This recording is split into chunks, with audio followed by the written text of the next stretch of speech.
প্রয়াত পশ্চিম জেলা সভাধিপতি বলাই গোস্বামীকে প্রদেশ বিজেপি কার্যালয়ে শেষ শ্রদ্ধাঞ্জলি দেওয়া হয়েছে শুক্রবার। সেখানে তার নশ্বর দেহে ফুল দিয়ে শ্রদ্ধা জানিয়েছেন তার সহকর্মীরা। তারপর শোক মিছিল বের করা হয় শহর আগরতলায়।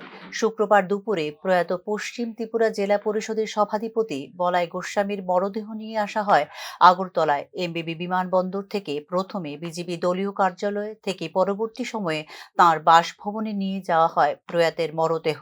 সেখানে তার নশ্বর দেহে ফুল দিয়ে শ্রদ্ধা জানিয়েছেন তার সহকর্মীরা। ঘাটতি কিভাবে পূরণ করছেন?